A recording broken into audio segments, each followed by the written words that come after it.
Consistency को बहुत बड़ा खीर बना के रखा है इंटरनेट पे। लेकिन सच ये है कि मैं कंसिस्टेंसी का ये जो पूरा भ्रम है ना तुम्हारा कि भाई मैं बड़ा इनकंसिस्टेंट हूँ यार, ट्राई करता हूँ 1 2 3 दिन 4 दिन, फिर चुट जाता हूँ। बात ये है ना कि मैं तुम्हारी इस पूरी खीर को सिर्फ एक इमेज दिखा के सॉल्व कर सकता हूँ। कंसिस्टेंसी इतनी आसान चीज है। ये जो इमेज तुम्हारी स्क्रीन पे दिख रहा है इसे कहते हैं the plateau of latent potential. इसमें तुम्हें कुछ लाइंस दिख रहे होंगे, वैल्यू ऑफ डिसअपॉइंटमेंट नाम का कुछ दिख रहा होगा, और बेसिकली ये एक ग्राफ है। ग्राफ के इस साइड तुम्हें रिजल्ट्स दिख रहा होगा और उस साइड टाइम दिख रहा होगा, जो कि ये दिखा रहा है कि वक्त के साथ साथ तुम जितना एफर्ट दे रहे हो उसके हिसाब से तुमने जिस टाइप के रिजल्ट्स एक्सपेक्ट करे थे उसके कंपैरिजन में किस टाइप का रिजल्ट आ रहा है। ये एक रिलेटिविटी वाला ग्राफ है। अब देखो दिक्कत क्या है, क्यों 99% ऑफ द पॉपुलेशन कंसिस्टेंटली काम नहीं कर पाते हैं। क्योंकि उनका काम, उनके एफर्ट्स किससे टाइड अप होते हैं? रिजल्ट से टाइड अप होते हैं। एक काफ़ी कॉमन एग्जांपल लेता हूँ। अगर तुमने एक नया यूट्यूब चैनल खोला, ठीक है, तुमने एक वीडियो बनाई और उस वीडियो को एडिट करने में तुम्हें 12 घंटे लग गए, बहुत ही मेहनत के बाद वीडियो एडिट हुई है। अब नेचुरल बात है भाई, तुम्हारी एक्सपेक्टेशंस हाई होंगी, तुम लो भी करना चाहो फिर भी थोड़ी सी हाई रहने वाली है। जितना व्यू जो है एक्चुअली में आएगा उससे भी ज़्यादा हाई हो सकती है तुम्हारी एक्सपेक्टेशन। तुम एक्सपेक्ट करोगे कि भाई यार इतनी मेहनत करिए यार, यार एटलीस्ट 500 600 1000 व्यूज तो आने चाहिए भाई, वरना मेहनत बेकार है। भाई 50 व्यू नहीं आएंगे और फिर क्या होगा? इनकंसिस्टेंसी। तुम रिलेट कर देते हो अपने एफर्ट्स को और अपने रिजल्ट्स को। तुम एक बात कान खोल के सुन लो, ये तुम्हारा जो भ्रम है ना कि तुम्हारे जो एफर्ट्स हैं और तुम्हारा जो रिजल्ट है, इनका जो ग्राफ है ये लीनियर है। देखो इस इमेज को, इस इमेज में एक स्ट्रेट लाइन दिख रही है तुम्हें। ये तुम्हारी सोच है, तुम्हें लगता है कि दुनिया ऐसे काम करती है। तुम जब एफर्ट देते हो तो रिजल्ट इस तरीके से आते हैं, और सच क्या है? ऐसा कुछ है ही नहीं। क्योंकि तुम्हारे रिजल्ट्स, तुम्हारे एफर्ट्स, ये दोनों कभी लीनियर हो ही नहीं सकते। और यही रीजन है क्यों पहले के 50 वीडियोस में व्यूज नहीं आते, उसके बाद व्यू फटना शुरू होते हैं।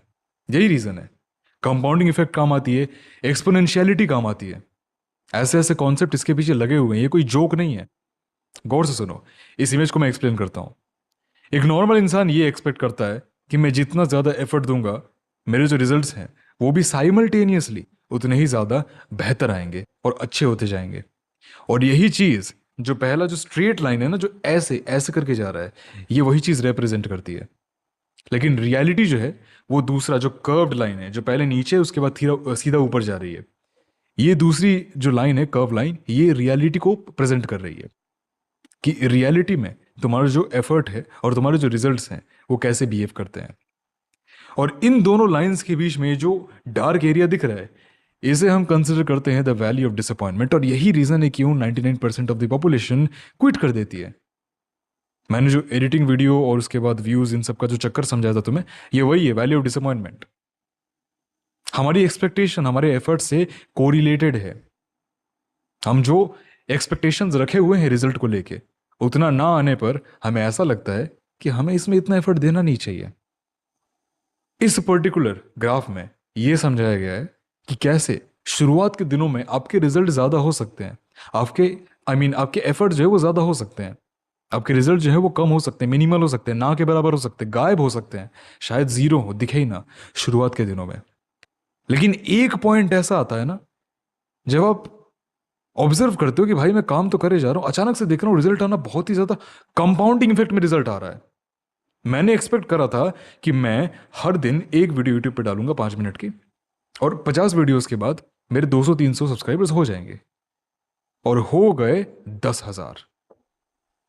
देख लो, इसे ही कहते हैं एक्सपोनेंशियलिटी। और यही रियल रिलेशन है between your efforts and your results. Results और एफर्ट्स के बीच का जो कोरिलेशन है वो एक्सपोनेंशियल है। अपने दिमाग में बैठा लो इस बात को। अगर शुरुआत के दिनों में रिजल्ट नहीं आ रहे, इसका मतलब वो कंपाउंड हो रहा है, एक ही दिन में फटेगा। ऐसे काम करता है।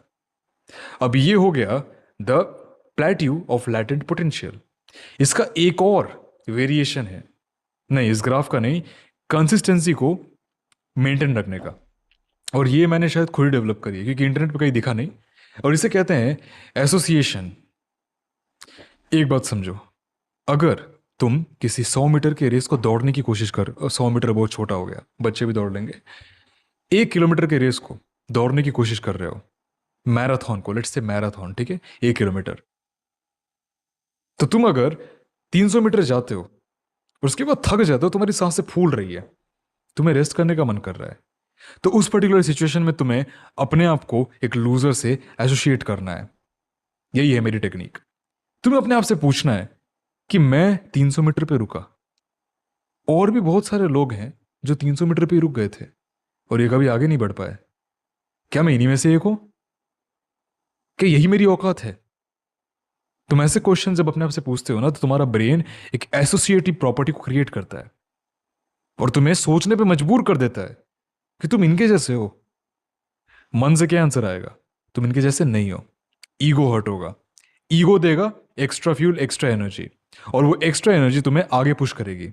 वो आगे पुश करने वाली एनर्जी को क्या कहेंगे? मोमेंटम। कंसिस्टेंसी बनी रहेगी। तुम 700 मीटर पे रुकोगे, फिर से ही एसोसिएशन थ्योरी यूज करो। और अगर एसोसिएशन बोर हो जा रहे हो, तो ये जो मैंने ग्राफ दिया था, the plateau of latent potential, इसको याद कर लो। ये प्रैक्टिकल है, ये ट्रू है, ये कोई थ्योरी नहीं है, ये सच में ऐसे ही काम करती है। मेरे पहले के 10 वीडियोस में मेरे चैनल पे सिर्फ 1,000 सब्सक्राइबर हुए थे। 11वीं वीडियो से फटना शुरू करा सब कुछ। Practical example.